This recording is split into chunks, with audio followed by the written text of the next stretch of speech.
What kind of economics is this? 2023 budget tagged budget of fiscal sustainability and transition to consume 20.51 trillion naira with a deficit of 10.78 trillion naira. And only 5.3 trillion naira in this budget is for capital expenditure. How logical is this budget? This is our discussion for today. My name is ADS. Let's check out the projection made by the government to fund the 2023 budget. Here on the screen, we have oil benchmark pegged at $70 per barrel. Daily oil production is 1.6 million barrel per day. Exchange rate now 435.57 per US dollars. Projected GDP is 3.75%, and projected inflation rate stand at 17.16%. With the projections made by the government, we can only generate 9.73 trillion naira to fund the budget. The deficit of 10.78 trillion naira will be raised through additional borrowing and selling of national assets. Now, the spokesperson of the coalition of the United Political Parties, CUPP, where in name now Barrister Ikenga Imo Ugochinyere, has jumped on this budget and his revenue projection, coupled with the borrowing that will accompany it, to clarify some issues. Watch this video. Here you have a 2023 budget, you have an estimate of 20.5 trillion, and the president is saying that the revenue that they can raise to fund the budget is 9.7 trillion, and the president is saying that he's going to borrow 8.8 trillion to fund the budget. And where is this money going to come from? He said he's going to embark on new borrowing plans. He is also going to embark on selling off of government assets, because he says he's going to realize about 1-2 trillion for privatization. I don't know the asset the president is going to sell this time. And then the money he's going to get from bilateral and multilateral loans that have matured is in the neighborhood of about 2 or 3 trillion. I can't remember the figure that he will add to be able to realize the about 8.8 trillion to fund the budget of 20.5 trillion. And the only revenue he's projecting that he's going to get, which I'm even still doubting where the budget is going to get, is about 9.7 trillion. Now look at something that is very surprising, and it's because I believe that the people that surround the president that call themselves, especially the finance minister, these people look like people who studied home economics in the secondary school, masquerading as world economists. Because come to think about it, in the entire 20.5 trillion budget that the president has presented, only 5.3 trillion will go to capital expenditure. This is expenditure that is supposed to jumpstart the economy, encourage growth in the economy, encourage productions, and so on and so forth. 5.something trillion will go to capital expenditure. So the remaining over 15 trillion is going to be like totally, expenditures that are not going to bring in something. Now you're talking about the president is saying that he's going to spend 6.3 trillion to service debt. These are debt that he kept on, borrowing over time, kept on, accumulating without sustainable projects tied to those borrowing. Because if those borrowing have been productive, then definitely those investments would have been able to help us service this debt. So you're going to present a budget of 20.5 trillion. You take out only 5 trillion for capital project. Then you take out use about 6.something trillion to service the reckless debts and borrowings you have incurred. With a budget of 20.51 trillion naira, only about 5.3 trillion naira will be going in for capital expenditure. The rest goes into debt servicing and frivolities. Why are we in this situation? What are we not doing right? Let's listen to Professor Ndubisi Wokoma, a professor of financial economics, speak on what must be done to take Nigeria out of this monster called debt. Watch. Definitely, it doesn't make sense.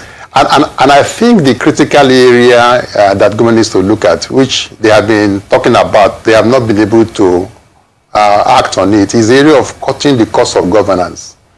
it's particularly for our political office holders, the cost of governance. Because you cannot be talking of earning 100 naira, and then you need to borrow 19 naira to add to it, to be able to pay the debt of yesterday. And then you have to borrow afresh to survive tomorrow. And then you are not cutting on your cost of governance. That's one critical area. And the other area, the other area is when you're talking about the high level of oil theft as reported. Now, in this year's budget, we have about 1.69 as the target set for oil production, a million barrels per day. And out of that, sometimes we have like 700,000 per day not accounted for oil theft. So there's no way you have that humongous level of oil theft in the economy, and then you expect not to have the kind of revenue you need to sustain yourself fiscally.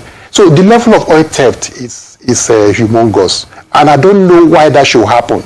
I don't think government can wash their hands off this, that they don't know what is going on concerning this oil theft. NNPC cannot wash their hands off. They can't be blaming somebody for 9 years, something is happening and they don't know. It doesn't flow with many of us. Government needs to put its house in order. The cost of governance. There's no sense of austerity in the country. There's no sense of austerity. The UN assembly that the president went to, how many people went with him? There's no sense of austerity at all. And yet we are borrowing and borrowing and borrowing. The debts are still being maintained. Cutting down the cost of governance can help save us a whole lot of stress. But the flamboyant lifestyle of our politicians will never allow this to happen. The cost of governance in Nigeria is crazy compared to other nations of the world. Let's have a typical example. Watch this video.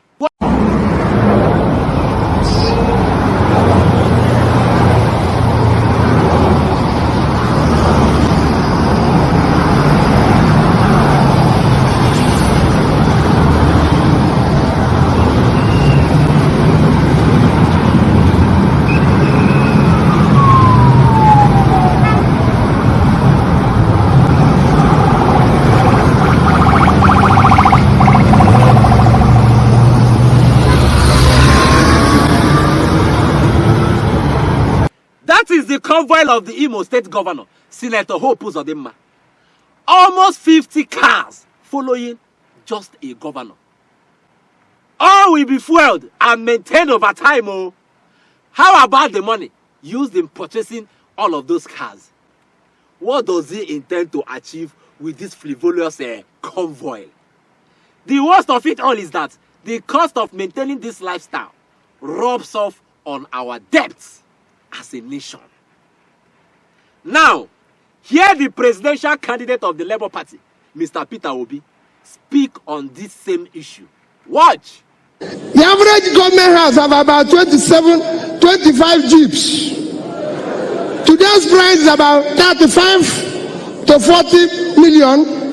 So you're looking at an average of, if you use 35, is 875 million naira each, multiplied by 36.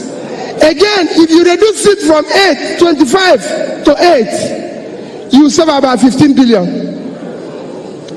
We don't need dispatch rider or whatever these people that create a lot of noise. You don't need that machine. You can go without them. Each of those machines, each of those machines